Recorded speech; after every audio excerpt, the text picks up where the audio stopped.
Ellie Calloway's father slapped the pen out of her hand so hard it cracked against the wall. "Sign it or sleep in the dirt tonight. You and those brats." Her 5-year-old screamed. Her 8-year-old stepped between them, fists balled, shaking. Ellie picked up the pen from the floor with bleeding fingers. She didn't look at her father. She looked at her daughters. 2 girls. No money. No home. No one coming to save them. She signed her name to a contract that would ship all 3 of them to a stranger in the mountains. A man who didn't know they existed. Before we continue, I want to invite you to hit that subscribe button and ring the bell so you never miss these incredible stories of courage and redemption. And please drop a comment letting me know what city you're watching from. I love seeing how far these stories travel. Now, let's dive into Ellie's journey. It started with the letters. Colonel Horace Calloway had been writing to a rancher in Montana Territory for 3 months. Beautiful letters, full of poetry, charm, promises about a refined young widow with no children and a gentle voice suited for frontier life. Margaret, his eldest daughter, had written every word. Ellie hadn't seen a single one. "Read it yourself if you don't believe me," Calloway said, tossing the contract across the desk. Ellie picked it up. Her hands were still shaking from the slap.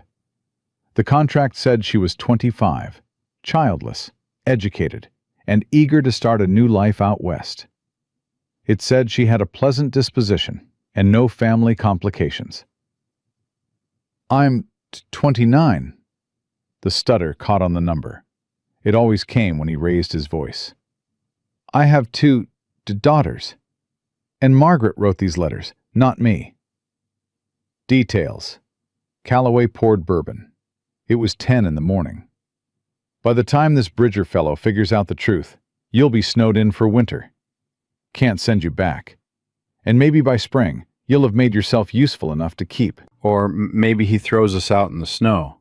Then that's your problem, not mine." Josie stood in the doorway, her arm around Annie.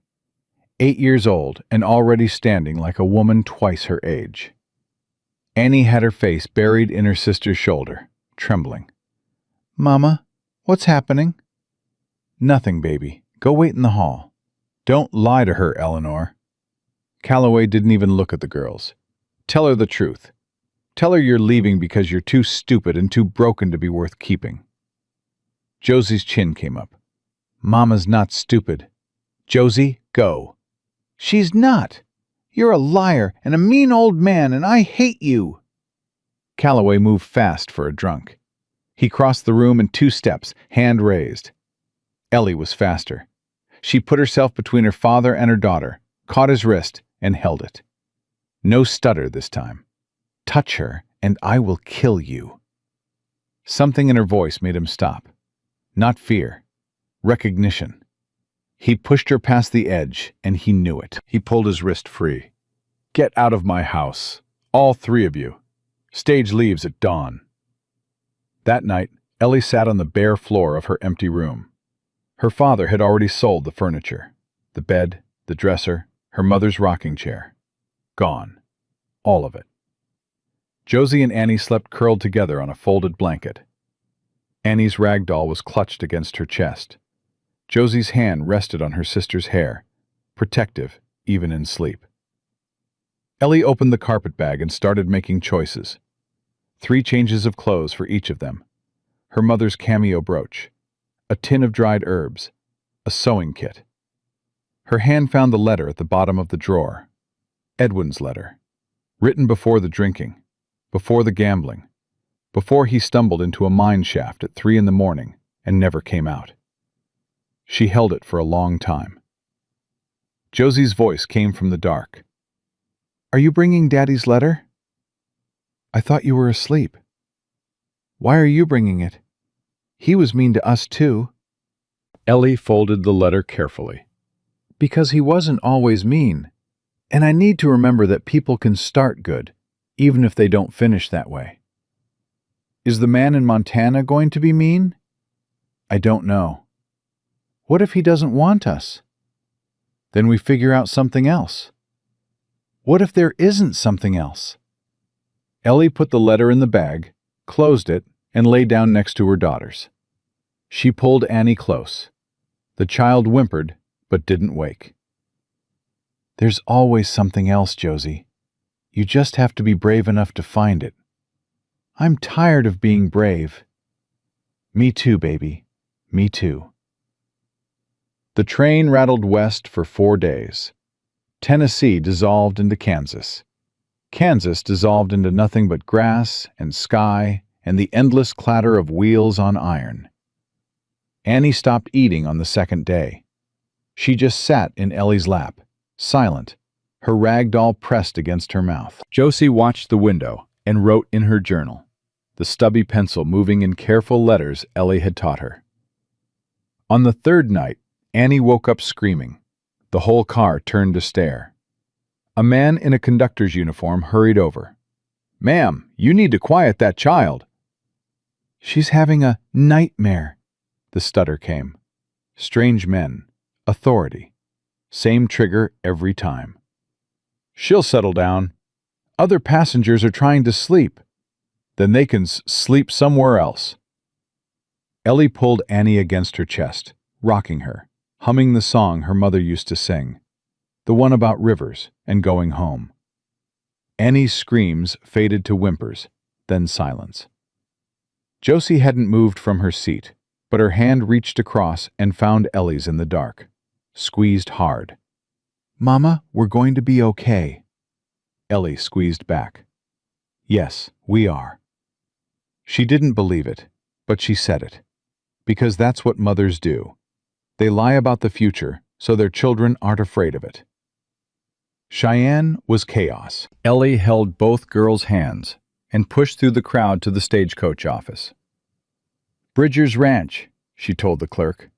"How do I get there?" "Stage runs to Elkhorn tomorrow morning. From there, it's 7 miles up into the mountains. Bridger don't come to town." The clerk looked at the girls. "You might try the general store in Elkhorn. Ada Brennan runs it. She knows everybody." The stagecoach ride was 2 days of dust and rattling. Annie got sick twice. Josie held her sister's hair and didn't say a word. Elkhorn was barely a town. A general store, a blacksmith, a saloon, a handful of rough buildings, and a small white church with a crooked steeple. The store belonged to Ada Brennan. Tall, weathered, with hands that had buried 2 husbands and built a business without either of them. She took one look at Ellie and the girls, standing in her doorway with their one bag, and read the whole story in 3 seconds flat. "Mail order bride." "Yes, ma'am. Bridger's? If he'll have me." Ada's eyebrows went up. She came around the counter and knelt in front of the girls. "What are your names, sweethearts?" "I'm Josie. This is Annie. She doesn't talk to people she doesn't know." "Smart girl. Most people ain't worth talking to." Ada stood. "You 3 look like you haven't had a hot meal in a week. Come on back. I've got stew and biscuits."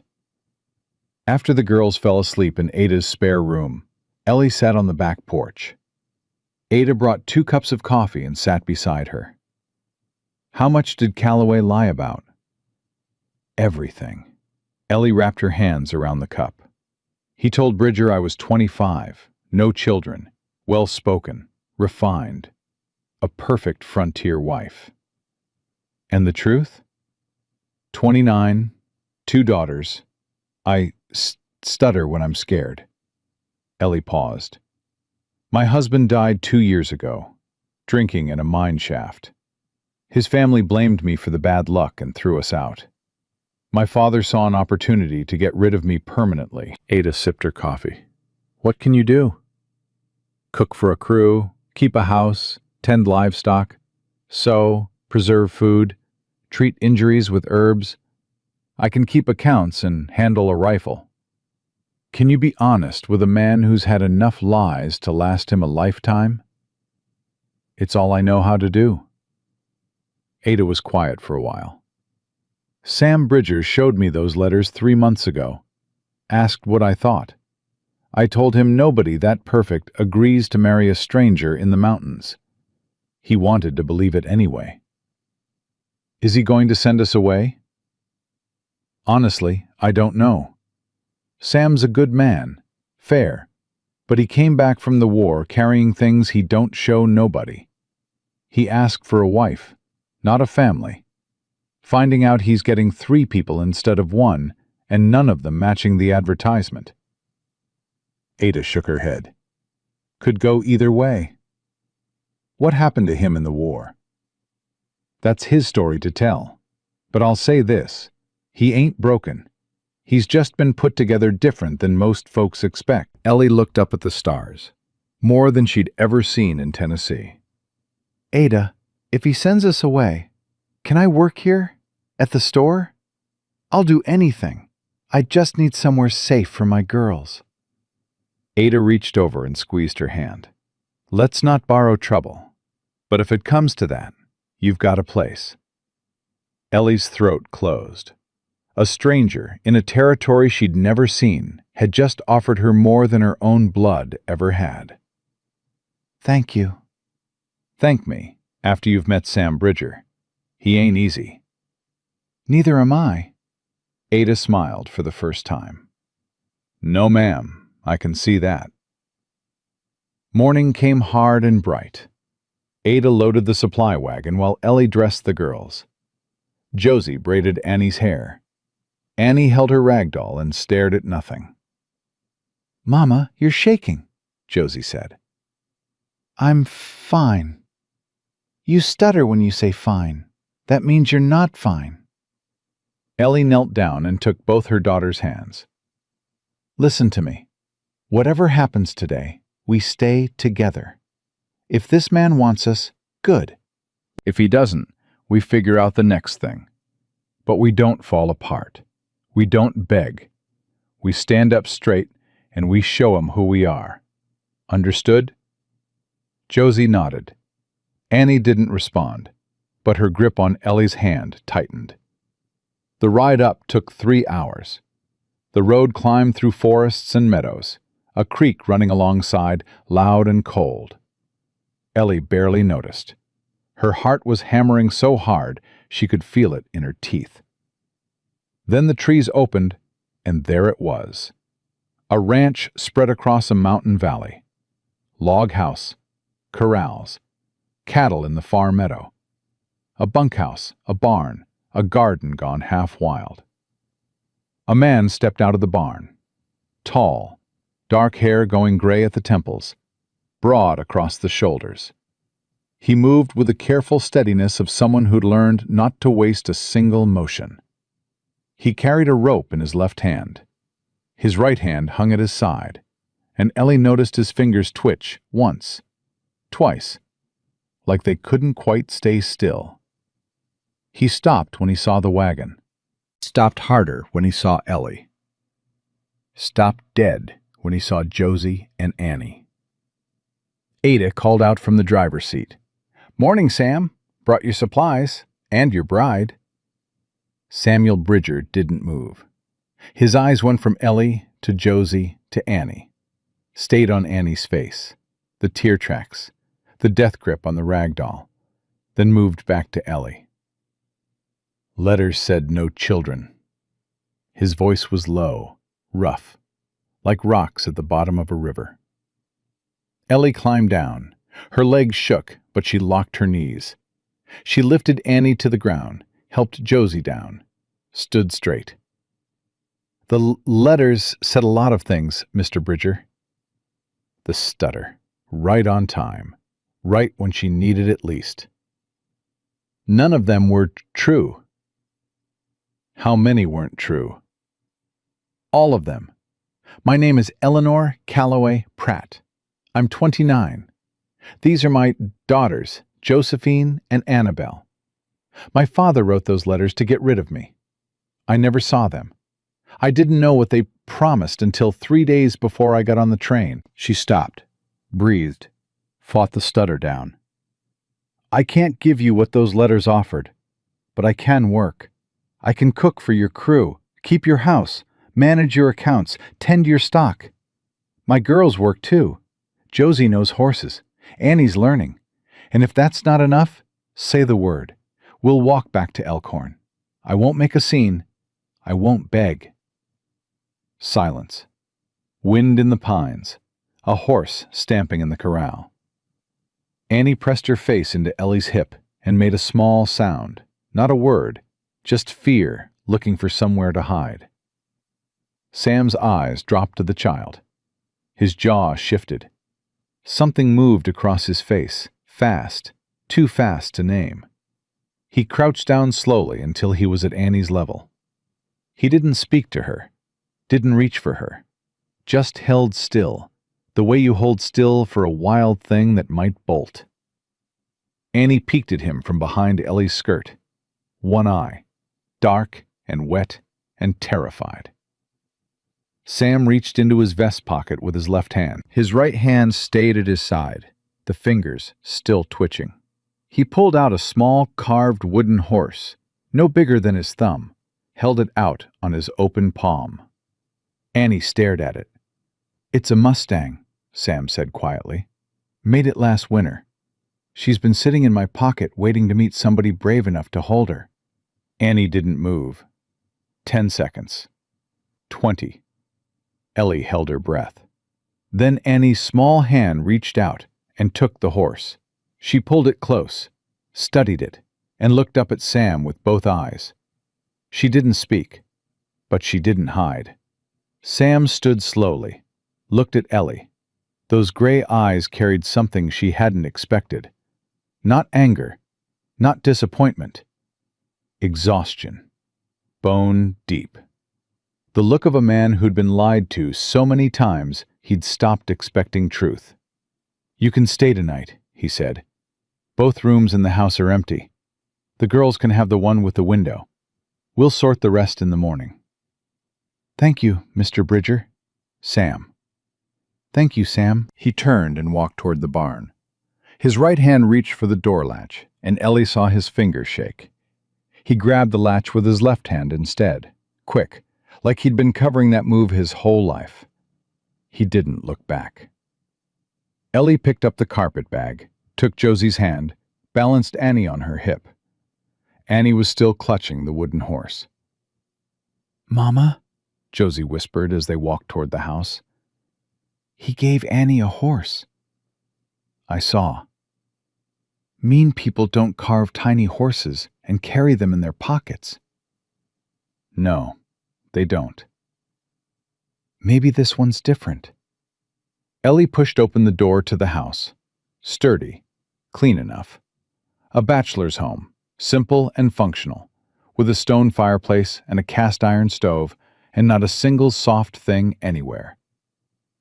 "Maybe," Ellie said. Behind them, Ada Brennan turned the supply wagon around, watching the whole scene from the corner of her eye. She clicked her tongue at the horses and headed back down the mountain, a slow smile settling across her weathered face. "Well now," she murmured, "that man don't stand a chance." The first morning, Ellie woke before the sun. She lay still for a moment, listening. Annie breathed soft and steady beside her. The wooden horse clutched in her fist even in sleep. Josie was curled on the other side, one arm flung across her sister's stomach. Ellie eased out of bed without waking them. The house was dark and cold. She found the kitchen by feel, located the stove, the kindling box, the matches. Had a fire going in 3 minutes. Found coffee, a grinder, a pot. Found bacon in the cold box, eggs in a basket by the door, flour and lard for biscuits. She worked fast and quiet. This was the language she spoke fluent. No stutter in her hands. The front door opened at 5:30. A man stepped in, old, wiry, white hair under a battered hat. He stopped dead when he saw the kitchen. "Lord Almighty!" "Good morning. Coffee's ready." He stared at her. "You're the mail-order bride." "I'm the cook. Sit down." "I'm Hank McAllister. Been working this ranch since before Sam was born," He removed his hat. "Ma'am, we've been eating Sam's cooking for 4 years. If that coffee tastes half as good as it smells, I might cry." "It tastes better. Sit." Hank sat. He wrapped both hands around the cup Ellie poured him, took a sip, and closed his eyes. "I ain't cried since my wife died, but this is close." The door opened again. A young man, maybe 19, lanky, with a mess of brown hair and a grin too big for his face. Behind him, 4 more men filed in. They all stopped at the threshold. "Is that bacon?" the young one said. "Billy Ward, mind your manners." Hank jerked his chin at Ellie. "This is Mrs. Pratt. She's cooking for us now." "It's Ellie, and yes, that's bacon. Sit down, all of you. Eggs and biscuits in 2 minutes." They sat. They ate. Nobody spoke for 5 minutes. Then Hank set down his fork and looked at Ellie with something close to reverence. "Ma'am, I don't know what arrangement you and the boss have worked out.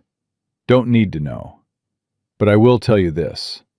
You keep cooking like that, you've got 6 men who will walk through fire for you." "I appreciate that, Hank."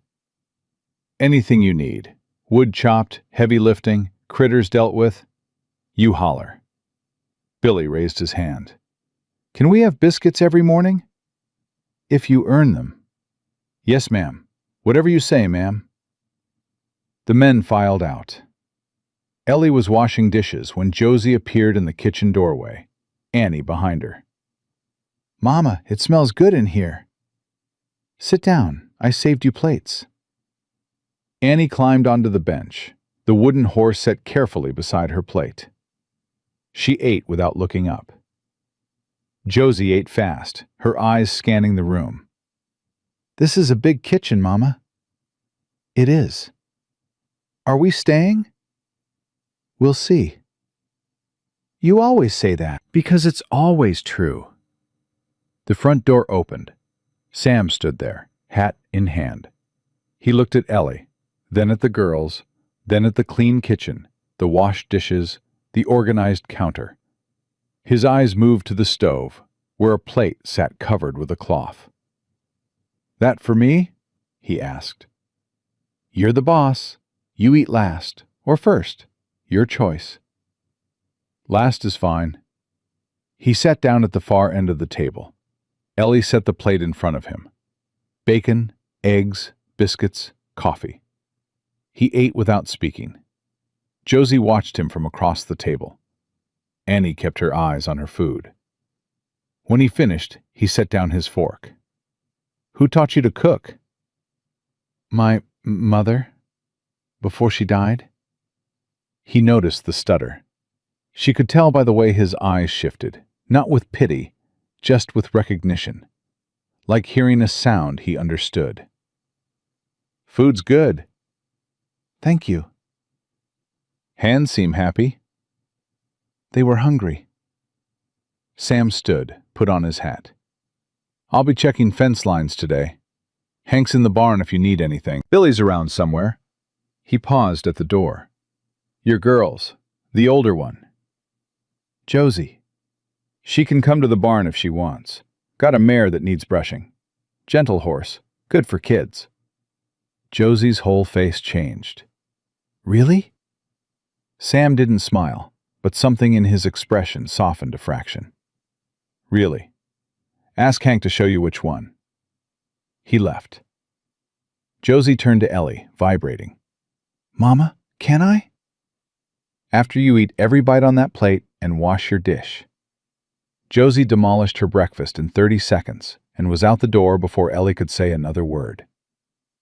Annie sat alone at the table, pushing eggs around her plate. The wooden horse stood guard beside her cup. "Annie, baby, eat something." Annie shook her head. Ellie sat down across from her. "You don't have to talk. You don't have to do anything you're not ready for. But you need to eat. Can you do that for Mama?" Annie picked up a biscuit, took a small bite, set it down. "Good girl." The morning passed in work. Ellie scrubbed the kitchen until it shone. She organized the pantry, mentally cataloging every jar and tin. She couldn't read all the labels, but she could smell, taste, feel the difference between flour and sugar, between salt and baking soda. Some labels she couldn't figure out. She set those aside, planning to ask Sam to read them, then stopped herself. Asking meant admitting she needed help. And the last time she'd asked a man for help, it had cost her everything. Annie followed her like a shadow, never more than 3 feet away. The wooden horse went everywhere Annie went. At noon, Ellie made sandwiches and carried them to the barn. The hands were surprised. "Boss usually just lets us fend for ourselves midday," Hank said. "Not anymore." She found Josie in the corral with a chestnut mare, Hank standing nearby. Josie was brushing the horse's mane with careful, deliberate strokes. The mare stood perfectly still, her head lowered, eyes half closed. "She's a natural," Hank said quietly. Horse took to her in about 10 seconds. "That mare don't like nobody. She barely tolerates me." Josie looked up. "Mama, her name is Penny. She likes me." "I can see that." "Can I ride her?" "Not today. You learn to take care of her first. Then we talk about riding." "That's what Hank said." "Then Hank's a smart man." After lunch, Ellie found the garden. It had gone wild, choked with weeds, but underneath she could see the bones of good planning. Tomatoes gone leggy, herbs struggling through the weeds, a few squash plants still fighting for sunlight. She rolled up her sleeves and started pulling weeds. Annie sat nearby, arranging pebbles in a line, the wooden horse watching from a rock. That's where Sam found them when he rode in late afternoon. He dismounted slowly, favoring his right side, and stood at the garden fence. "You don't have to do that." "Garden's dying. It doesn't have to be." "I planted it 2 years ago. Couldn't keep up with it." "I can." Ellie pulled another weed, shook the dirt from the roots. "My mother had a garden, taught me everything before she passed. Herbs, vegetables, medicinals. Give me 2 weeks and I'll have this producing again." Sam watched her work. Annie was watching him from behind a tomato plant, just her eyes visible above the leaves. "She's quiet," Sam said. "She stopped talking to strangers after her father died. Doctor in Tennessee said it was shock. Said she'd grow out of it." Ellie's jaw tightened. "That was 2 years ago." "She talked to you?" "Sometimes. Mostly to Josie." "She talked to me this morning." Ellie's hands stilled. "What?" "At breakfast, when you went to the stove. She whispered something to the wooden horse. Said, 'Eat your breakfast.' Real quiet, but I heard it."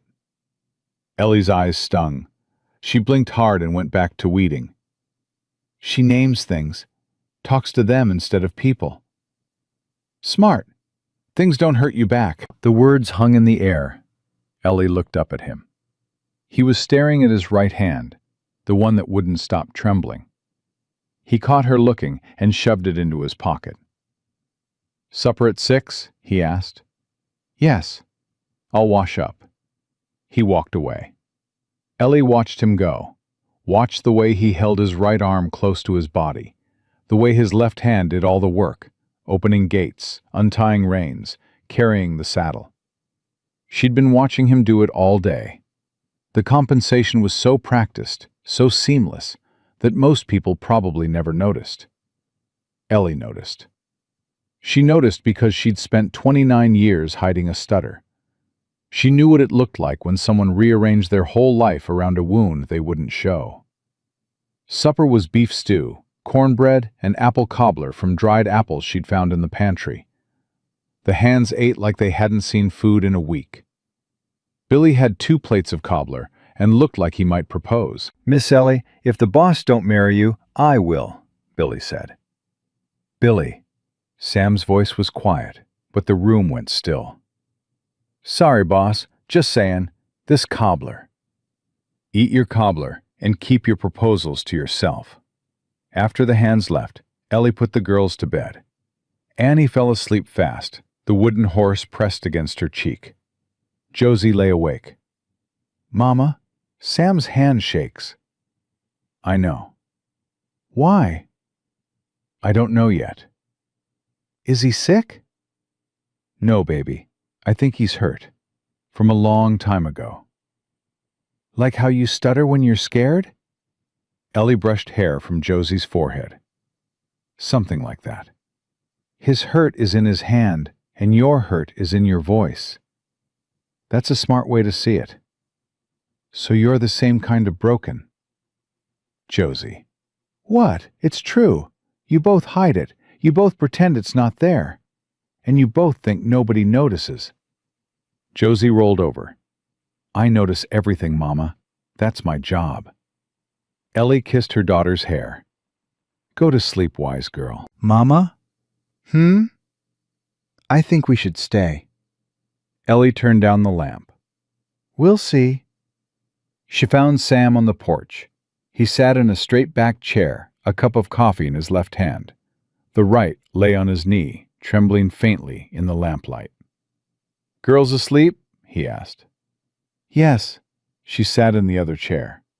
"Sam, we need to talk about what happens next." "I've been thinking on it." "And?" "And I don't know." He stared into the dark. "I asked for a wife. I got a woman with 2 children and a history I don't know. The contract your father signed ain't worth the paper it's on. Everything in it was a lie."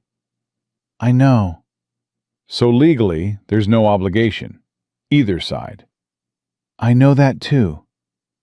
"But you came all this way. You and those girls." He took a slow drink. "Sending you back feels wrong. Keeping you here because I feel guilty feels worse." "Then don't keep me out of guilt. Keep me because I'm useful." He looked at her. "That what you want? To be useful?" "It's what I've always been. It's enough." "Is it?" The question caught her off guard. Nobody had ever asked her if being useful was enough. Nobody had ever suggested there should be more. "What are you offering, Sam?" "Same thing I'd offer any housekeeper. Room and board, wages, fair treatment. You work, I pay. The girls can stay, go to the school in Elkhorn when it opens in the fall. Come winter, if this isn't working for either of us, I'll pay your way to wherever you want to go. Enough to start fresh." "That's more than fair." "It's practical." "And the marriage?" Sam's jaw worked. "There's no marriage. Not until there's truth between us. All of it. No more letters. No more lies. Just what's real." "You want to know about me." "And you want to know about me." He flexed his right hand, then closed it into a fist to stop the shaking. "I saw you watching my hand today." Ellie's face warmed. "I wasn't trying to—" "It's all right. You've got a right to know what you're dealing with." He held up his right hand. The tremor was visible even in the dim light. "Shrapnel. Battle of the Wilderness, 1864. Took out a piece of nerve in my forearm. Hand works fine for most things. Holding a rope, gripping a saddle, swinging a hammer. But anything that needs steady fingers." He shrugged. "Writing, buttoning a shirt, pouring coffee without spilling." "Does it hurt?" "Not anymore. It just shakes. Doctors said it would stop. It didn't." He lowered his hand. "People see it and they think I'm weak, or drunk, or simple. So I learned to hide it. Use my left hand when anyone's watching." "I understand." "I know you do. I heard your stutter." Ellie's chest tightened. "It comes when I'm around men who remind me of my father. Loud voices, authority, anger." She forced herself to keep going. "Edwin used to mock it. Said I sounded like a broken record. My father told people I was slow." Teachers gave up on me because they thought I couldn't learn. Can you? I can read. I can write. I can do math in my head faster than most men I've met. The stutter is in my mouth, not my brain. Sam nodded slowly. My hand shakes. Your voice catches. Both of us spent our whole lives being judged for the one thing we can't control. Yes. Well, he finished his coffee. At least we understand each other. Silence settled between them. Comfortable. The kind of silence that doesn't need filling. Sam? Yeah? Josie said something tonight. She said, we're the same kind of broken. Your daughter talks too much. She talks exactly the right amount. The ghost of a smile crossed his face. First one Ellie had seen. It changed everything. The hard lines softened. The stone cracked. For just a second, she could see the man underneath all that armor. She might be right, he said. She's usually right. It's annoying. He stood, set his cup on the railing. Ellie, I need to tell you something about this ranch. All right. Man named Garrett Shaw owns the biggest spread in the territory. Been trying to buy my land for 3 years. I've got the best water source in the valley. Shaw's been buying up every ranch around me, squeezing out the smaller operations. I'm the last holdout. What's he done? Nothing I can prove. Cattle go missing, fence lines get cut. Hands quit because they get better offers from Shaw's foreman. Sam's voice hardened. Last month, someone poisoned my well. I had to dig a new one. He poisoned your water? Can't prove it. Can't prove any of it. But I know. He looked at her. You need to understand what you're walking into. This ranch isn't just a home. It's a fight. And if you stay, you're in that fight too. I've been fighting my whole life, Sam. At least this time, I'd be fighting for something worth keeping. He studied her for a long time. You really aren't what those letters promised. No, I'm not. You're better. He said it so quietly, she almost missed it. Then he stepped off the porch and walked toward the bunkhouse, his right hand shoved deep in his pocket, his shoulders carrying the weight of a war that never really ended. Ellie sat alone in the dark, listening to the creek and the wind and her own heartbeat. Better. He'd said she was better. She pressed her hands flat on her knees to stop them from shaking, and realized the shaking wasn't fear this time.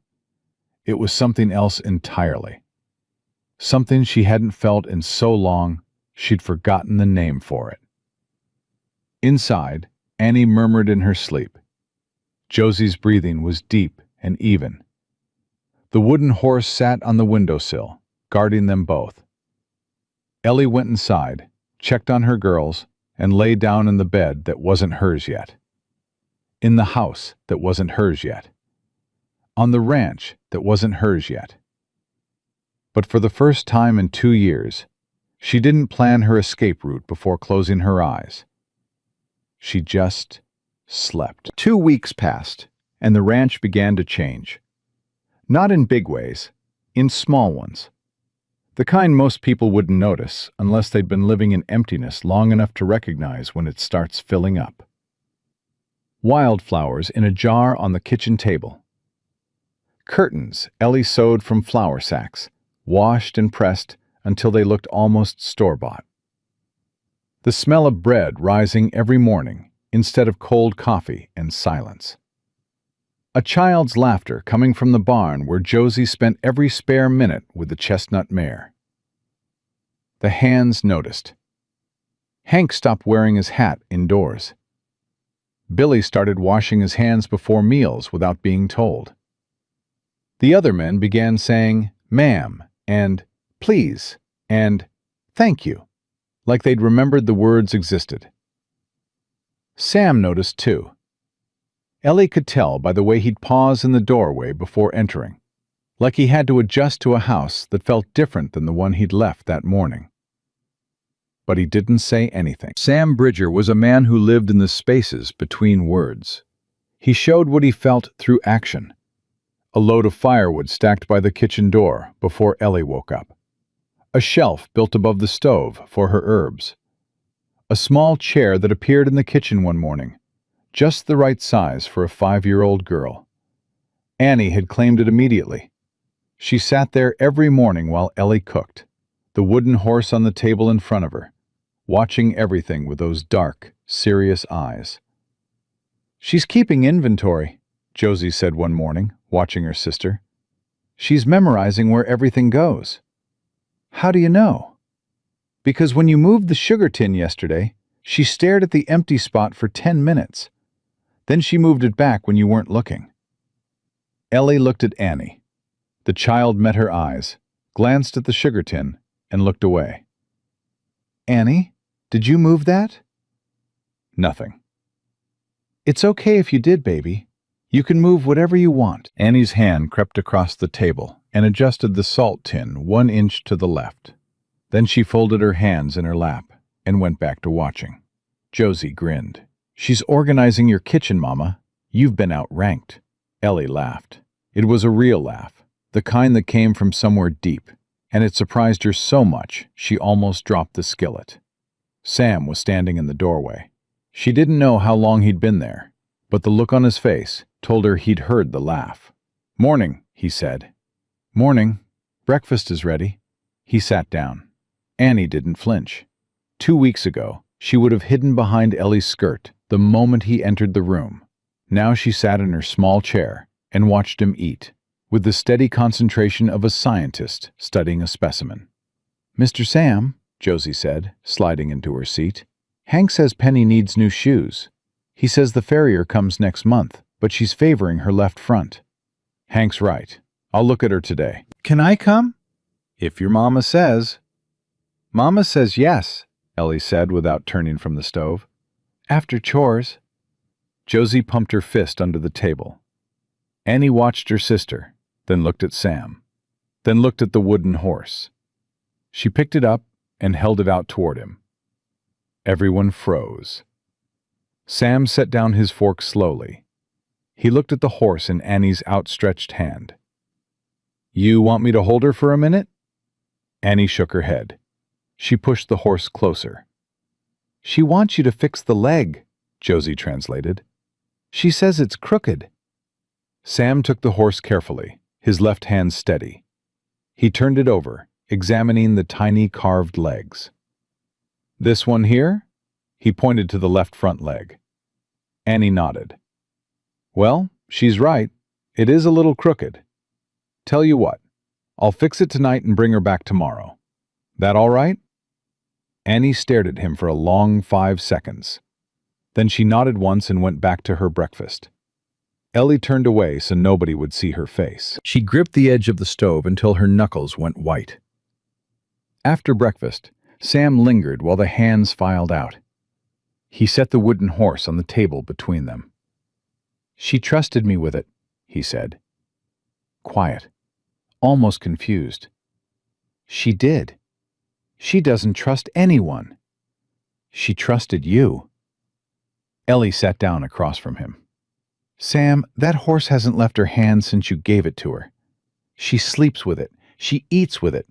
She talks to it when she thinks nobody's listening. And she just handed it to you. Do you understand what that means?" "I'm starting to." "It means she chose you. Annie doesn't choose people. People scare her. But you? She watched you for 2 weeks. She studied you the way she studies everything. And she decided you were safe." Sam picked up the horse. His right hand trembled as he held it, and for once he didn't hide it. "I'll fix the leg." "I know you will." He put the horse in his vest pocket, the same pocket he'd pulled it from the day they arrived, and left without another word. Ellie sat at the empty table and pressed her palms against her eyes. She would not cry. She would not cry because a quiet man with a shaking hand had just been given the highest honor a wounded 5-year-old could bestow, and he'd received it like it was the most natural thing in the world. She cried anyway. The trouble came on a Tuesday.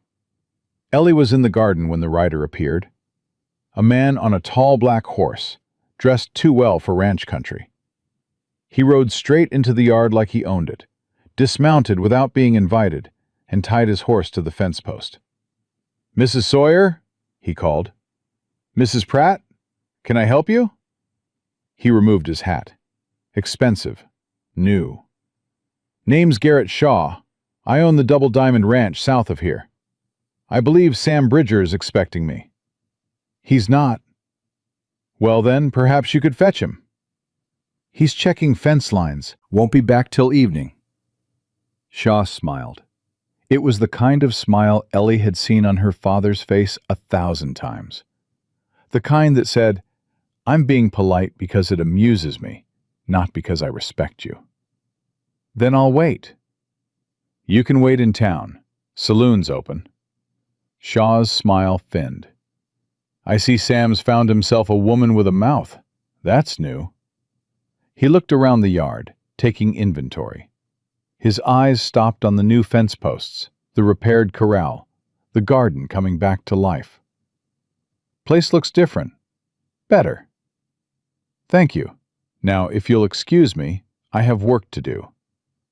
"Mrs. Pratt, I'll be direct. I've been trying to buy this land from Sam Bridger for 3 years. He keeps refusing. It's a fair offer. More than fair. This ranch is worth maybe $8,000. I've offered 12. Then I guess he doesn't want to sell. What he wants is irrelevant. Shaw's voice dropped the pretense of courtesy. This valley needs one operation, not 2. I control the water rights downstream. I control the grazing leases on federal land. I control the timber contracts. He stepped closer. I control everything except this one stubborn piece of property and the damaged man sitting on it. Don't call him that. Call him what? Damaged? He is. Shaking hand, can't write his own name half the time, jumps at loud noises. The war broke him, and everyone knows it. Ellie's hands were fists. Her stutter was pushing at her throat, but she swallowed it down. "Mr. Shaw, you rode onto this property without invitation. You insulted the man who owns it, and now you're standing in my garden. I'd like you to leave." "Your garden?" Shaw laughed. "Sweetheart, you've been here 2 weeks. You're not a wife. You're not a partner. You're a mail-order mistake who hasn't been sent back yet." The words hit like a slap, because they were true, every one of them. She wasn't Sam's wife. She wasn't his partner. She was a woman with 2 children and a contract built on lies, standing in a garden that didn't belong to her, defending a man who hadn't asked for her defense. But she held her ground. "Get off this property." Shaw mounted his horse. "Tell Sam I came by. Tell him the offer's going up to 15,000, but it won't stay there long. And tell him," he looked down at Ellie from the saddle, "tell him having a woman and children on this ranch doesn't make him stronger. It makes him vulnerable. A man with nothing to lose is dangerous. A man with something to lose is just a target." He rode out slow, letting the words settle like dust. Ellie's hands were shaking. Not the stutter shake, the rage shake. The kind that comes from being told you're a weakness when you know in your bones you're not. She went back to pulling weeds. Her fingers tore at the dirt until her nails bled. Annie appeared beside her, silent as always. The child sat down in the soil and started pulling weeds too, her small hands working next to Ellie's. They didn't speak. They didn't need to. Sam came back at sundown. Ellie met him in the yard. "Garrett Shaw was here." Sam's face went hard. "What did he say?" "Offered 15,000. Said having us here makes you a target." "Having you here is none of his business." "He thinks it is. Ellie crossed her arms. Sam, how dangerous is this man? Dangerous enough. That's not an answer. Sam pulled the saddle off his horse, working one-handed. 3 ranchers have sold to Shaw in the last 2 years. All of them had accidents first. Barn fires, poisoned livestock. One man's wife got thrown from a horse that had been spooked on purpose. He set the saddle on the fence. I can't prove any of it. Neither could they. And you're still here. This is my land. My parents built this ranch. My mother is buried on that hill. He pointed east. I'm not leaving. Then neither are we. He turned to look at her. Ellie, you don't owe me that. Shaw's right about one thing. You're not my wife. You don't have to fight my battles. I'm not fighting your battles. The stutter snagged on the word. She pushed through it. I'm fighting mine. This is the first place my girls have been safe in 2 years. The first place Annie's eaten 3 meals a day. The first place Josie's smiled since her father died. You think I'm going to let some rich man in a fancy hat take that from us? He could make things ugly. Things have been ugly my whole life. At least here, the ugly has a nice view. Sam stared at her. Then the corner of his mouth twitched. Not a smile. Not yet. But the ground where a smile might grow. You're stubborn. I'm practical. There's a difference. My mother used to say that. Smart woman. She was. He reached into his vest pocket and pulled out the wooden horse. The left front leg was straight now, carefully recarved. Fixed it. Took me 2 hours. Hands wouldn't stop steady enough the first 6 tries. Ellie took the horse. The repair was perfect. Seamless. You carved this with a hand that won't stop shaking? I used my left. You're right-handed. I was. Now I'm whatever I need to be. Ellie turned the tiny horse in her fingers. This man had spent 2 hours teaching himself to carve left-handed because a 5-year-old girl trusted him with her most precious thing. Annie will be happy, she said. Her voice didn't shake at all. Good. That night, after supper, Annie received the horse with the gravity of a queen receiving a crown. She examined the repaired leg, turning it over 3 times. Then she looked up at Sam. Thank you, Mr. Sam. 3 words, spoken out loud, to a man who wasn't family. The kitchen went silent. Billy's fork stopped halfway to his mouth. Hank's eyes went wide. Josie grabbed Ellie's arm under the table. Sam knelt down to Annie's level. You're welcome, Miss Annie. Annie clutched the horse to her chest and buried her face in Ellie's side. But she was smiling. Ellie could feel it against her hip. Nobody mentioned it. Nobody made a fuss. They all understood, every person in that room, that something sacred had just happened. And the kindest thing they could do was pretend it was ordinary. After the hands left and the girls were in bed, Ellie found Sam on the porch. She sat down beside him. Neither spoke for a long time. She said my name, Sam finally said. She did. She hasn't spoken to a man since her father died. No. Why me? Ellie looked at him. Because you fixed the leg. Because you didn't make it a big thing. Because you treated her like a person, not a problem. She paused. Because you're safe, Sam, and she knows it. Children always know. He leaned forward, elbows on his knees. His right hand was trembling. He didn't hide it. Ellie, I need to tell you something. All right? When I wrote those letters, when I asked for a bride, I wasn't looking for love. I was looking for someone to fill the silence. This house has been quiet for 4 years. Quiet like a grave. I thought if I brought someone here, anyone, it would feel less like dying. And instead you got me. and 2 children, and chaos. And noise, his voice caught. I forgot what it sounded like. Kids laughing, somebody singing in the kitchen, a little girl talking to a wooden horse. He sat up.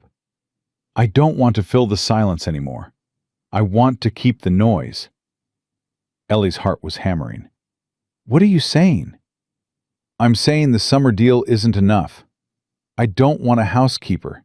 I don't want an arrangement. He turned to face her, and his eyes were the most honest thing she'd ever seen. I want you to stay. Not because of a contract, not because you're useful, because this house isn't a house without you in it. Sam, you don't have to answer now. I know it's too soon.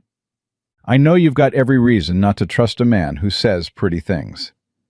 But I need you to know that this isn't charity. This isn't pity. This is me, standing here with a hand that won't stop shaking, asking a woman who stutters when she's scared if she's willing to build something real with a man who doesn't know how to say what he feels, except by carving wooden horses at 2 a.m. Ellie pressed her hands flat on her knees. She was trembling, but not from fear. I'm not scared right now, Sam. You're stuttering. That's not fear. She looked at him. I don't know what it is, but it's not fear. He reached across the space between them and took her hand. His right hand, the one that shook. She felt the tremor against her palm, steady as a heartbeat. Your hand's shaking, she said. Always does.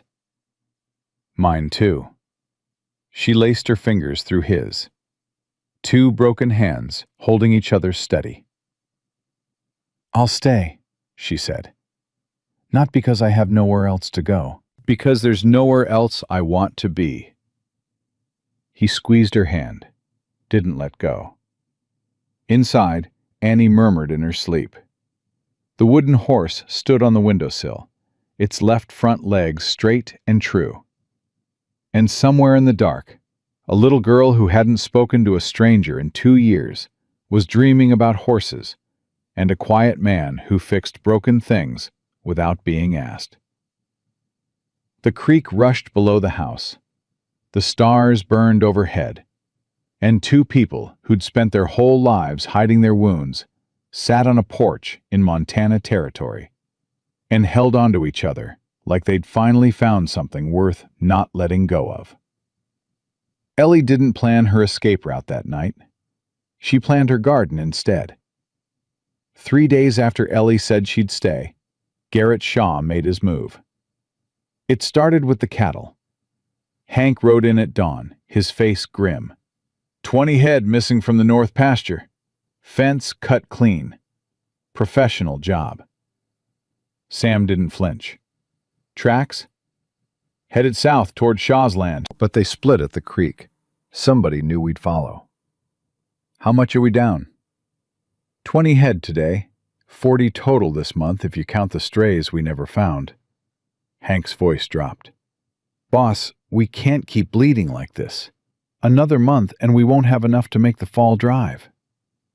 Sam poured coffee. His left hand was steady. His right stayed in his pocket. Get the boys. We'll ride out after breakfast. Sam, Ellie set a plate in front of him. Be careful. Always am. You're never careful. You're stubborn. There's a difference. He almost smiled.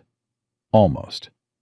Then he ate his breakfast and rode out with every hand he had, leaving Ellie alone with the girls. The morning was quiet. Too quiet. Ellie worked the garden while Annie sat nearby arranging pebbles. Josie was in the barn brushing Penny, singing something off-key. The wagon appeared around noon. 2 men Ellie didn't recognize, driving a supply wagon with Shaw's brand on the side. They pulled into the yard and sat there, not dismounting, just watching. Ellie stood up from the garden, dirt on her knees, and walked toward them. Can I help you? The driver tipped his hat. Mrs. Pratt, Mr. Shaw sends his regards. He asked us to deliver a message. He can deliver his own messages. He also asked us to deliver this. The second man reached behind the seat and pulled out a leather folder. He tossed it on the ground at Ellie's feet. What is it? Legal papers. Mr. Shaw has filed a claim on Bridger's water rights. Says the original deed is defective. County assessor agrees. The driver smiled. Mr. Shaw wanted you to know that without water rights, this ranch is worth about $200. He's still willing to pay $15,000, but only until Friday. Ellie didn't pick up the folder. Get off this property. One more thing. The driver leaned down. Mr. Shaw also wanted you to know he's been in contact with a Colonel Horace Calloway in Georgia. Seems there's some question about whether your marriage contract is legal. If it's not, you've got no claim to this land, no claim to anything. You're just a trespasser with 2 children. The blood drained from Ellie's face. Her father. Shaw had found her father. Your daddy says hello, by the way. Says he hopes you're enjoying your vacation. They turned the wagon and drove out, leaving the leather folder in the dirt. Ellie stared at it. Her hands were shaking. The stutter was pushing at her throat so hard she could barely breathe. Mama? Josie stood in the barn doorway. Who are those men? Nobody, baby. Go back to Penny. You're shaking. I'm fine. Mama? Josie, please, just go. Josie went. Ellie picked up the folder with numb fingers and carried it inside. She spread the papers on the kitchen table. Legal language. Dense, complicated, full of words she understood individually, but couldn't parse together. She needed Sam. She needed someone who could read this and tell her how bad it was. She needed someone. And the fact that she needed someone made her angry. Because needing people was how you got hurt. And she was so tired of getting hurt. Annie appeared at her elbow. She set the wooden horse on top of the legal papers and looked up at Ellie. It's okay, Mama. 2 words, spoken clear and calm and deliberate. Ellie sank into a chair and pulled her daughter close. Annie didn't resist. She pressed against Ellie's chest, one hand on the wooden horse, the other gripping her mother's sleeve. You're right, baby. It's going to be okay. She didn't believe it, but she said it. Because that's what mothers do. Sam returned at dusk, dusty and grim. He'd found 10 of the missing cattle, but the other 10 were gone.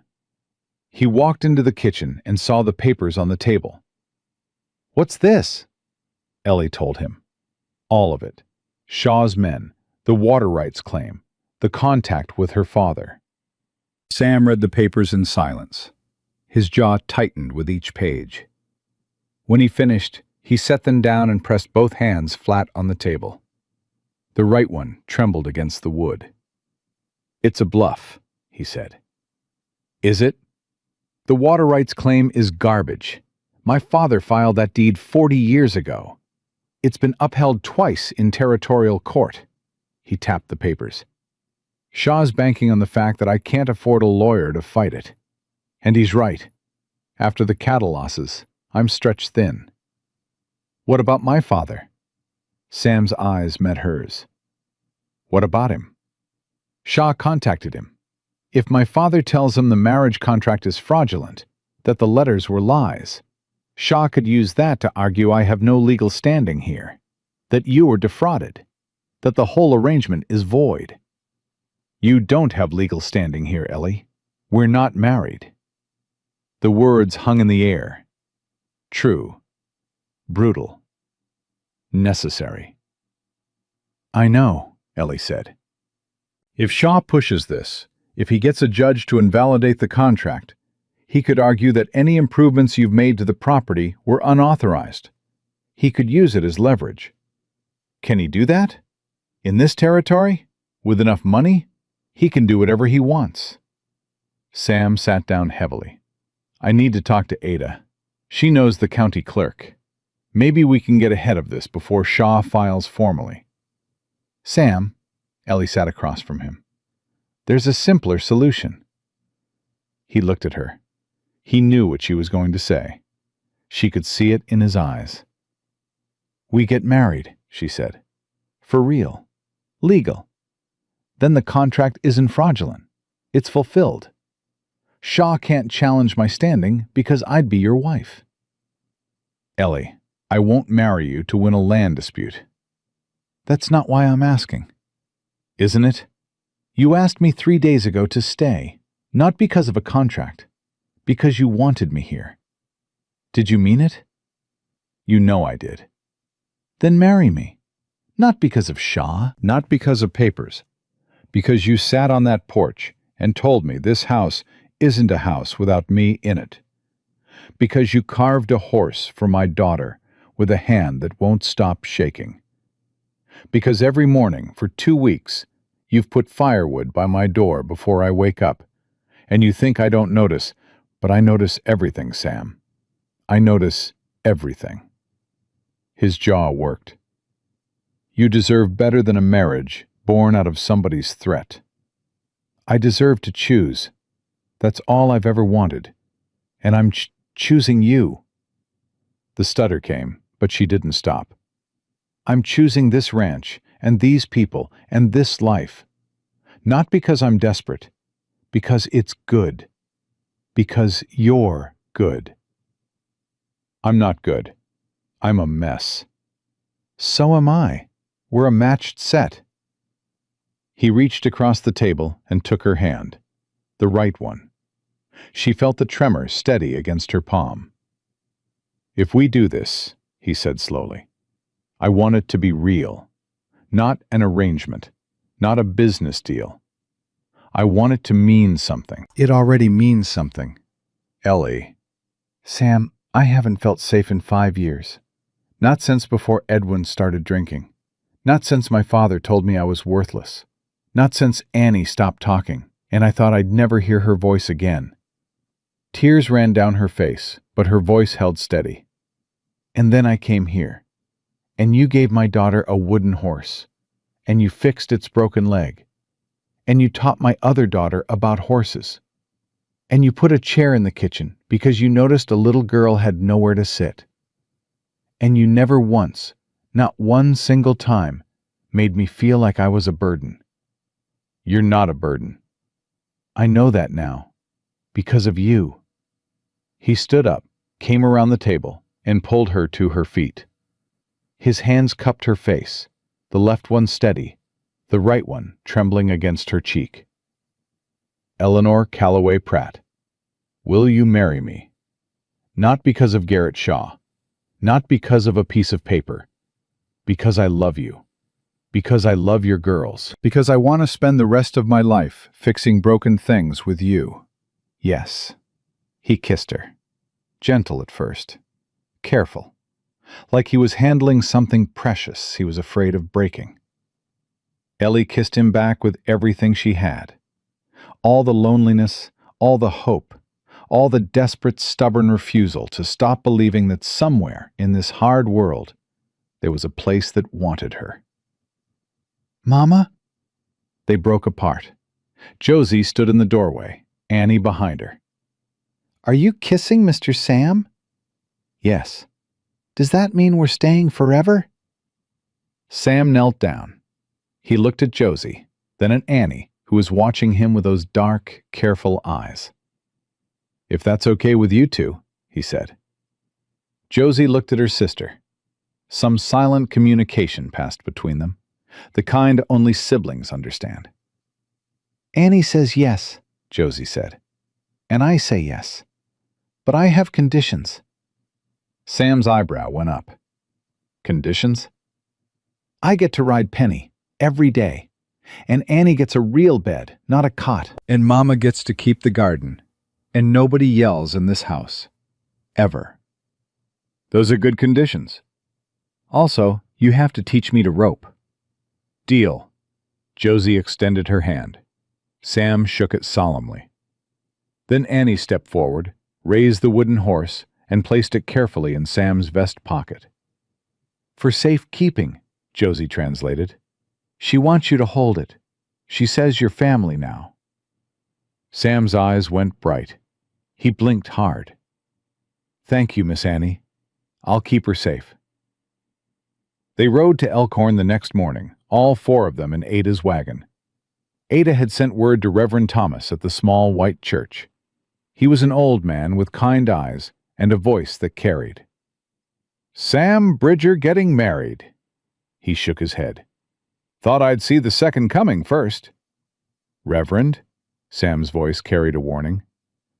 "I'm happy for you, son, truly." Thomas looked at Ellie, at the girls. "You've got a fine family." "I know." The ceremony was simple.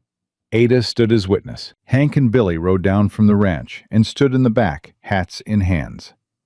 Josie held the small bouquet of wildflowers she'd picked that morning.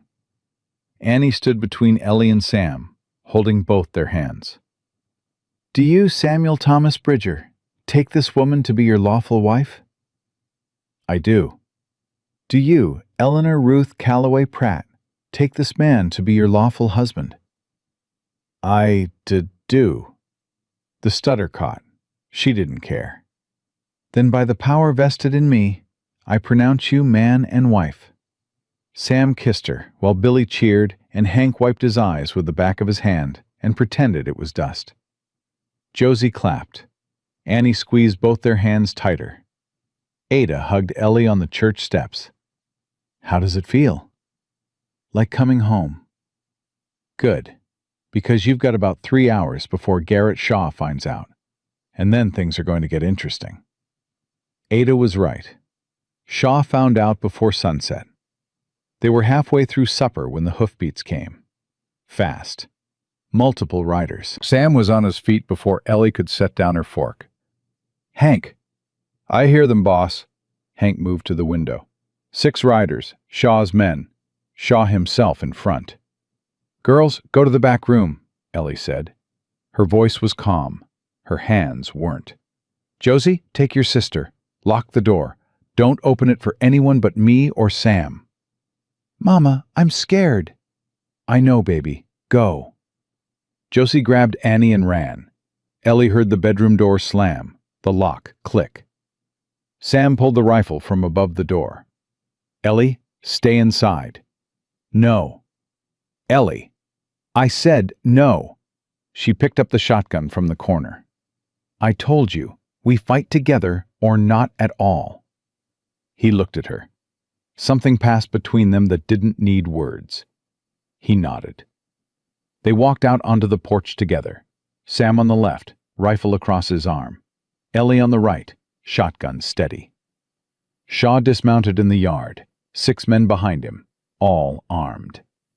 He looked at Sam, then at Ellie, then at the shotgun in her hands. "Congratulations on your wedding," Shaw said.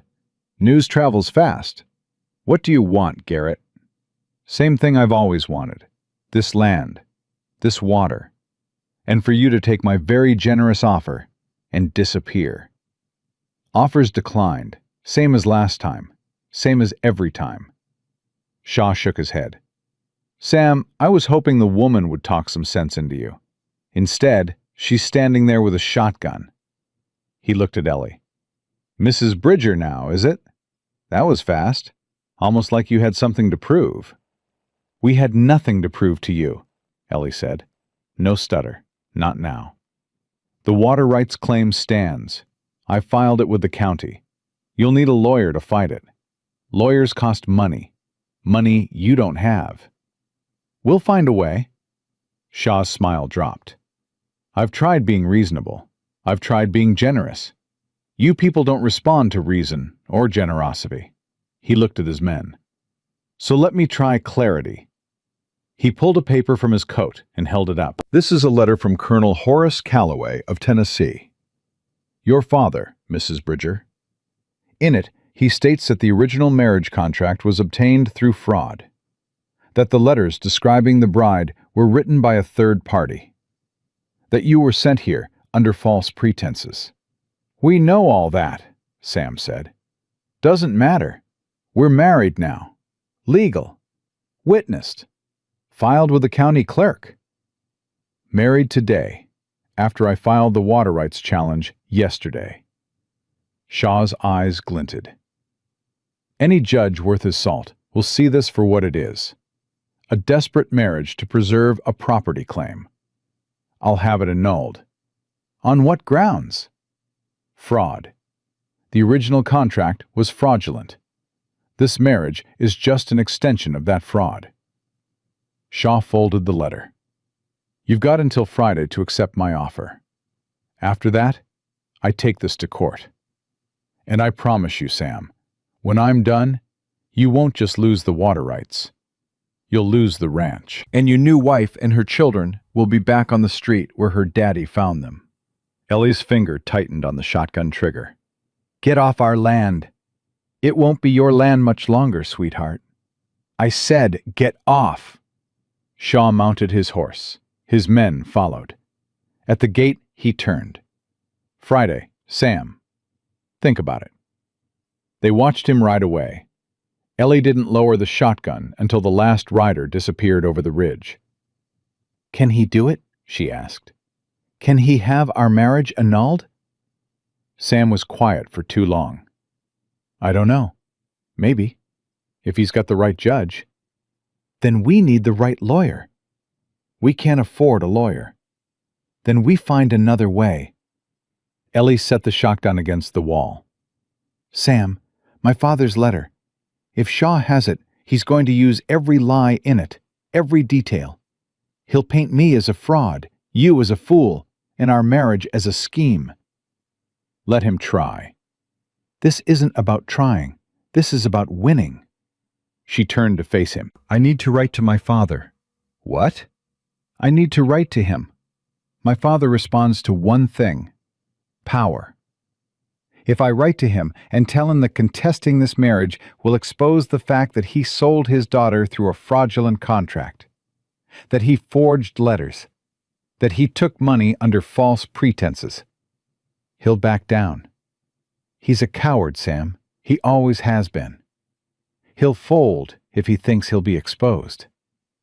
You think a letter will stop him? I think a letter from a lawyer will stop him. We don't have a lawyer.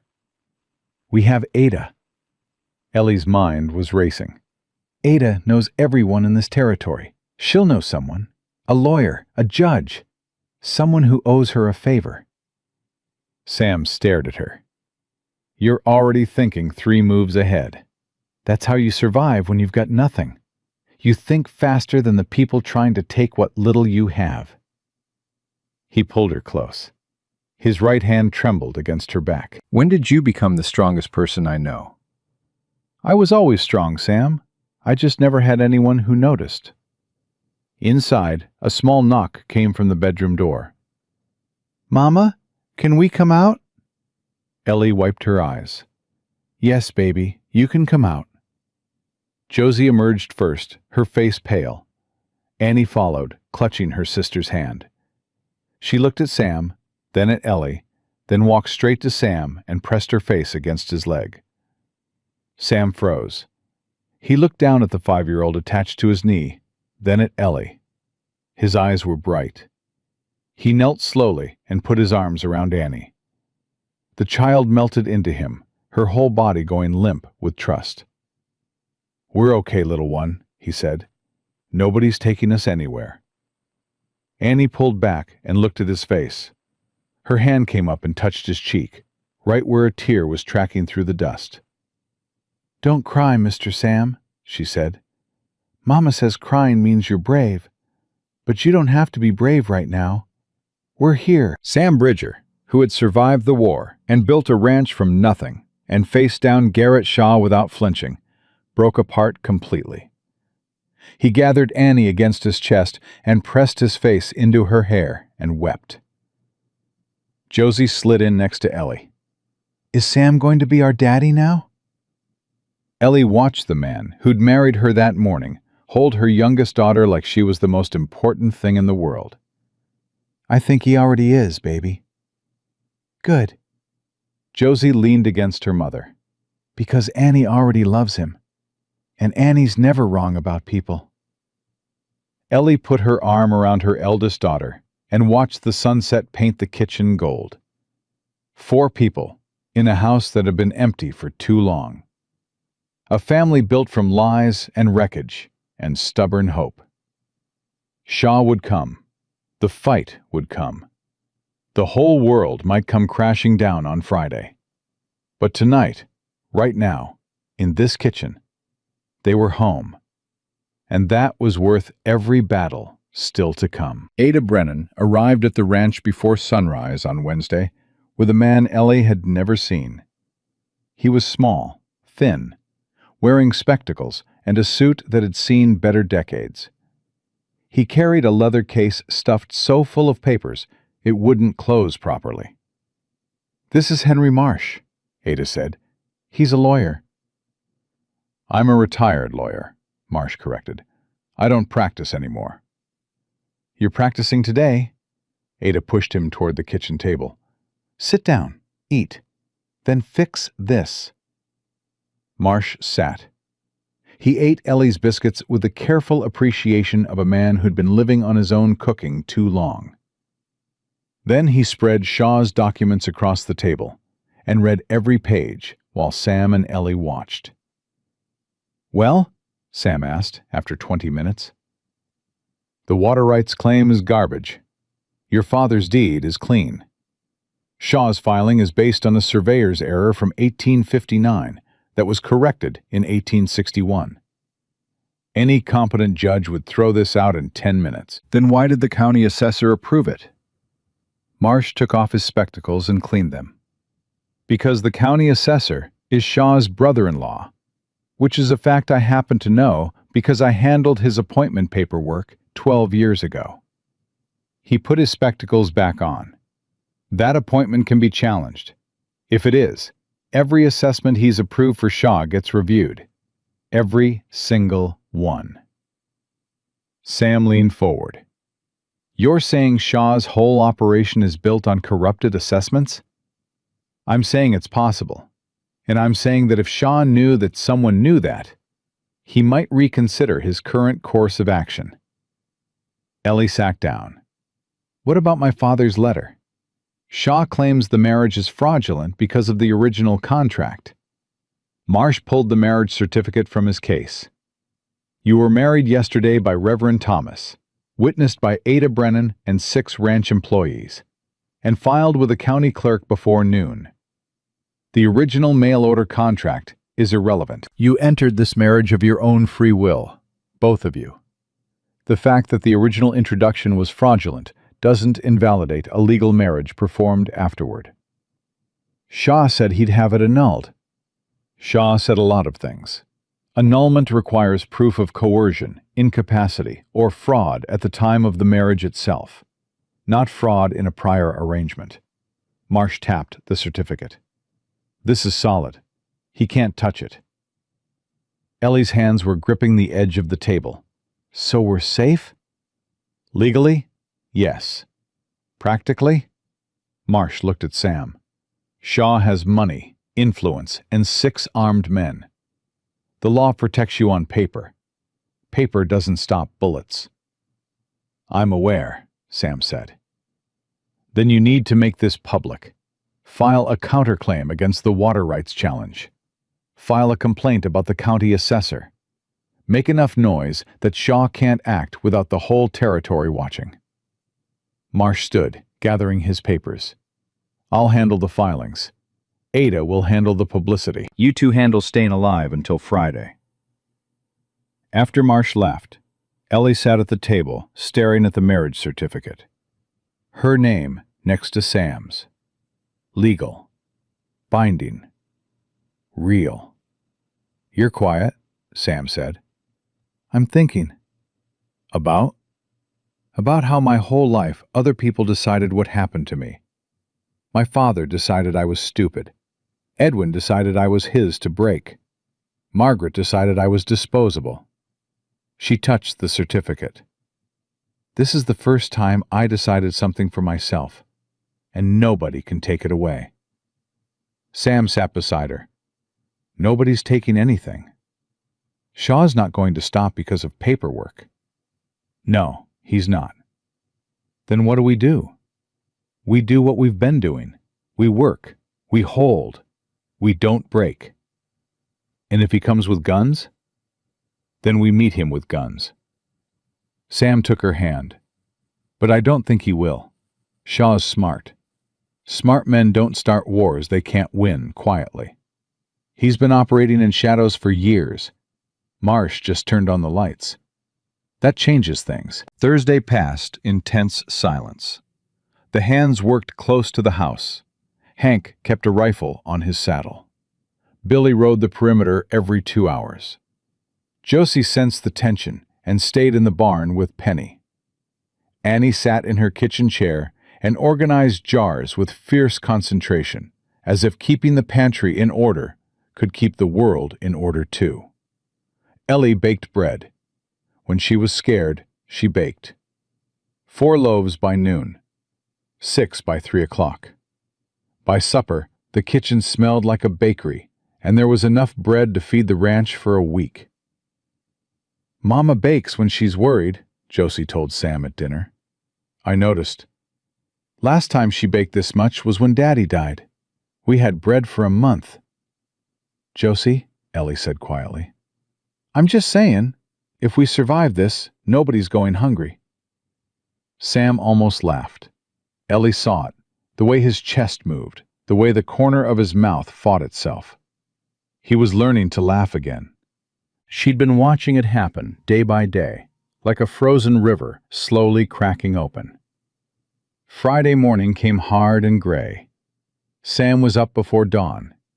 Ellie found him on the porch, dressed, rifle across his knees. He'd shaved, put on a clean shirt, like a man preparing for something he wanted to face head-on. You shaved, Ellie said, handing him coffee. Figured if Shaw's coming, I should look like I give a damn. You look good. You look worried. I'm terrified. She sat beside him. But I was terrified the day I got on that train. Terrified the day I walked up to this ranch. Terrified the day Annie stopped talking. And I survived all of it. You did more than survive. So will we. At 9 o'clock the riders appeared. But it wasn't Shaw. It was the sheriff. A lean man named Tom Dalton, riding with 3 deputies and Henry Marsh on a borrowed horse that was clearly too much animal for him. Sam stood. Sheriff? Sam, Dalton dismounted. Got some news. Henry here filed your counterclaim yesterday afternoon. Sent copies to the Territorial Governor's Office, the Federal Land Commission, and 3 newspapers in Cheyenne. 3 newspapers? Ellie asked. Marsh slid off his horse with considerably less grace. I may have also mentioned the county assessor situation, and the pattern of suspicious accidents affecting ranchers who refused to sell to Shaw, and the fact that one of those ranchers' wives was nearly killed when her horse was deliberately spooked. That got attention, Dalton said. Governor's office sent a telegram this morning. They're launching an investigation into land acquisition practices in this county. Shaw's name is on every page. Sam's hands were very still, even the right one. What does that mean for us? Means the water rights claim is suspended pending investigation. Means nobody's annulling any marriages. And means Garrett Shaw just became the most watched man in Montana Territory. Dalton looked at Ellie. Ma'am, I owe you an apology. Shaw's been operating in my county for 3 years, and I didn't look hard enough. Took a woman who's been here a month to see what I should have seen from the start. You're seeing it now. That's what matters. Shaw won't come today, Marsh said. He's too smart to act while the governor's watching. But he's not finished. Men like Shaw don't give up. They wait. Then we'll wait too, Sam said. But Shaw didn't wait. Not the way anyone expected. At noon, while the sheriff was still at the ranch reviewing documents with Marsh, a wagon rolled up the road. Not Shaw's wagon. A simple buckboard driven by a woman Ellie had never seen. She was maybe 40, gaunt, with bruises on her arms she'd tried to cover with long sleeves. She stopped in the yard and sat there, not moving, like she'd used up every last ounce of courage just getting there. Ellie walked out. "Ma'am, can I help you?" "Are you Mrs. Bridger?" "I am. My name is Sarah Dawson. My husband worked for Garrett Shaw." Her voice shook. "He died last winter. They said it was an accident with a horse. It wasn't." The kitchen went silent. Dalton set down his coffee. Marsh stopped writing. "My husband tried to quit," Sarah said. "He told Shaw he wouldn't cut any more fences or run any more cattle off their range. Shaw told him nobody quits. Next day, they found him in the corral with a broken neck." "Do you have proof?" Dalton asked. "I have letters. My husband wrote everything down. Every fence he cut, every herd he scattered, every barn he burned." Sarah's hands twisted in her lap. "He was ashamed of what he'd done. He wanted to stop, and they killed him for it." She pulled a bundle of papers from under the wagon seat and held them out with trembling hands. "I brought them to you because I heard what you did. I heard you stood up to Shaw when nobody else would. I heard you've got a lawyer and the governor's attention." She looked at Ellie. "I heard there was a woman here who wasn't afraid." Ellie took the papers. "You were brave to come here." "I'm not brave. I'm angry. There's a difference." "Sometimes there isn't." Dalton took the letters and read them on the spot. His face changed with every page. When he finished, he stood up and put on his hat. "This is enough," he said. "This is more than enough. I'm writing to Cheyenne today. Shaw will be in custody by tomorrow morning." "Will it stick?" Sam asked. "Murder, arson, cattle theft, conspiracy, corruption of a public official?" Dalton tucked the letters into his saddlebag. "It'll stick." He rode out with his deputies within the hour. Marsh followed, already composing legal documents in his head. Sarah Dawson stayed. Ellie sat with her on the porch while Sam put the girls to bed.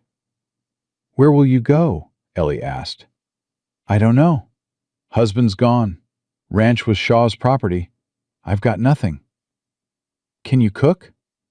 Sarah looked at her. "What? Can you cook? Can you work? Clean, sew, tend a garden?" "Yes, but I don't see what." "This ranch needs people, good people. People who aren't afraid to start over." Ellie met her eyes. "You've got a place here if you want it. Room and board and wages. Same deal Sam gave me when I showed up with nothing but 2 children and a bag of lies." Sarah's face crumbled. "You don't even know me." "I know you drove 30 miles to do the right thing when you could have burned those letters and disappeared. That's enough."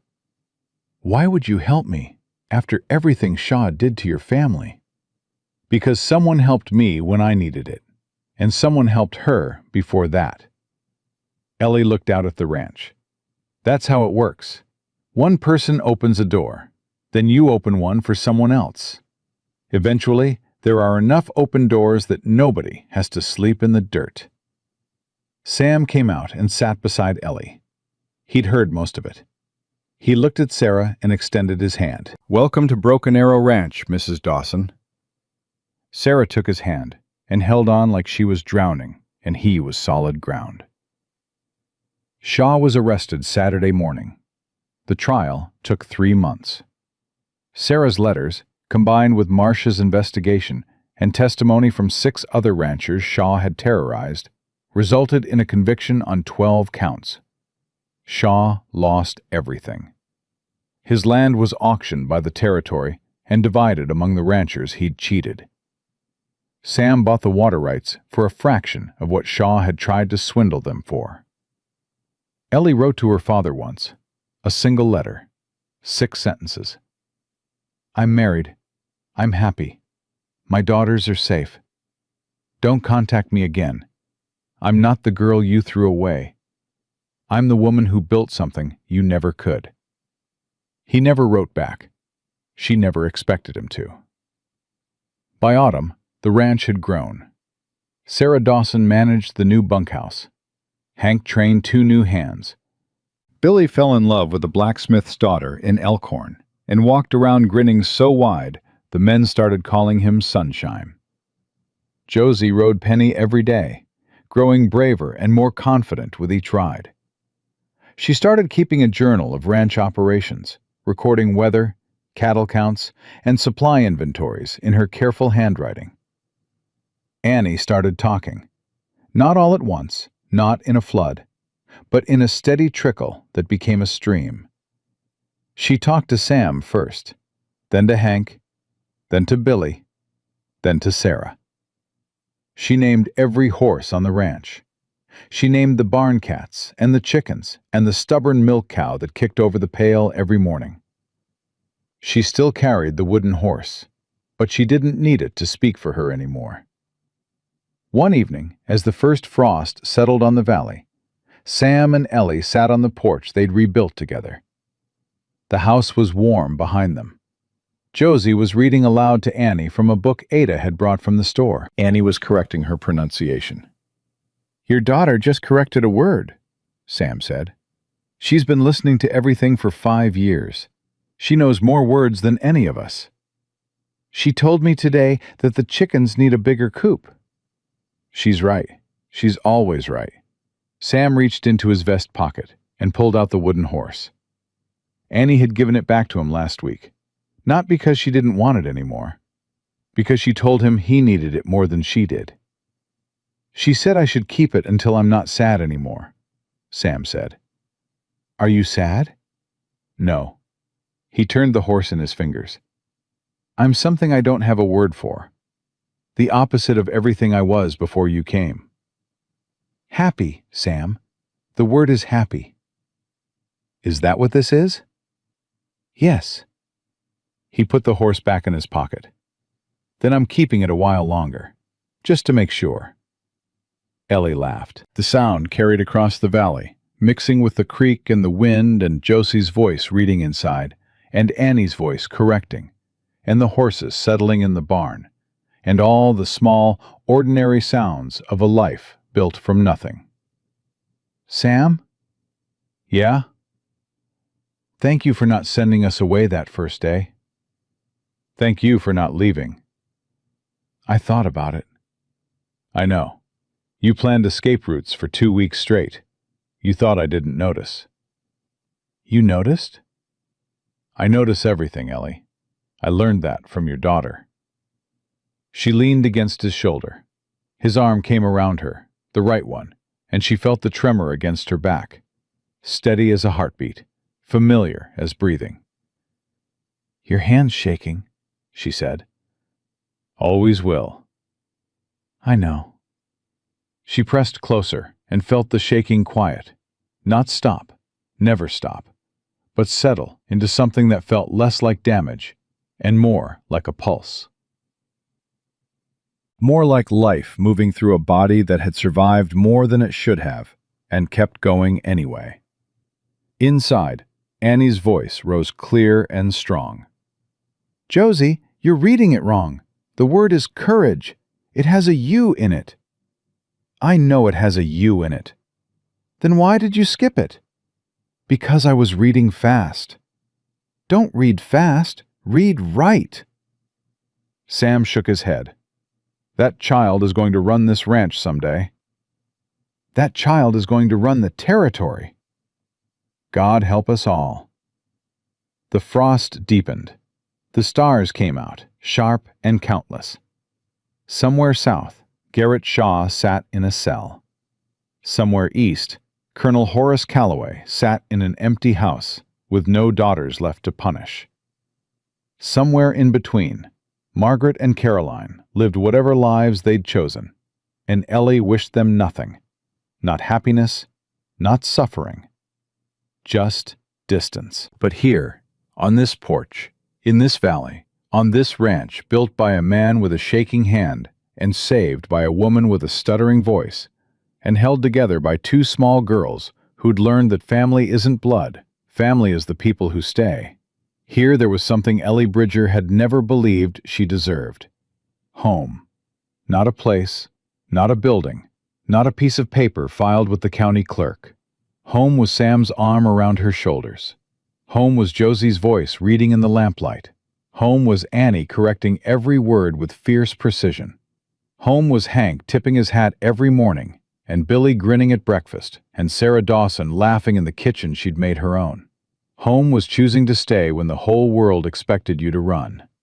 Ellie Calloway Pratt Bridger had been called stupid, broken, worthless, and disposable.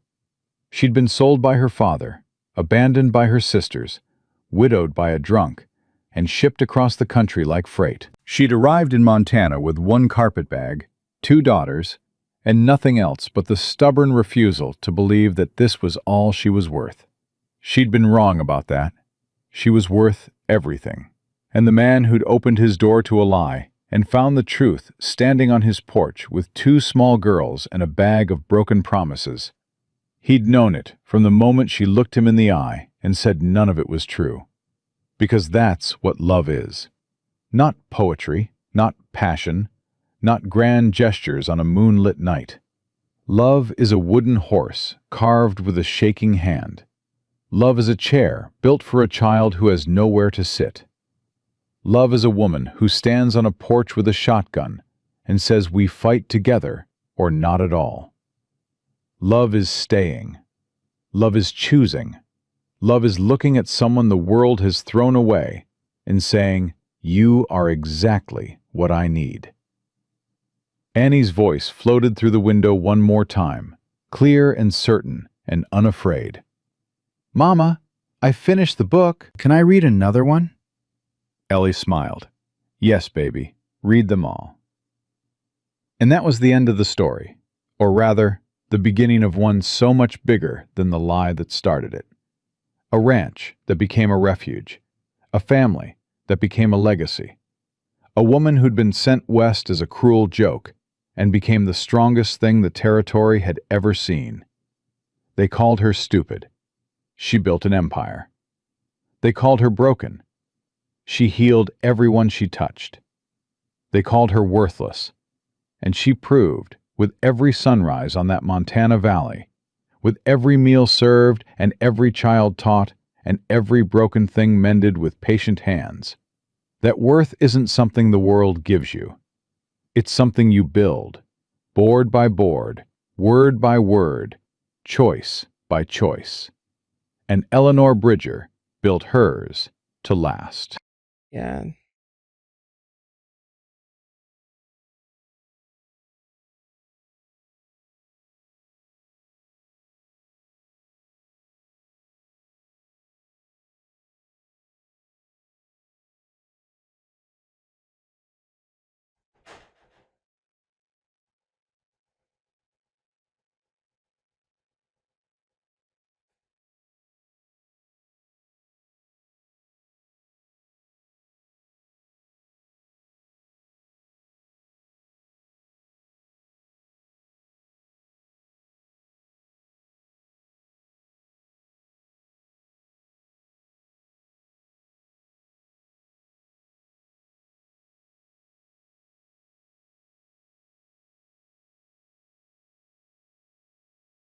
The only other thing that is stressful is that like it's the money for the cat sitter. So that's the only other part that I'm just like, it's stressful. But I know I can it's more of like I also don't know how much I'm going to get from unemployment if it takes that long to get another job lined up, meaning I would get unemployment starting, well, it probably wouldn't start until sometime in July, potentially August, potentially because of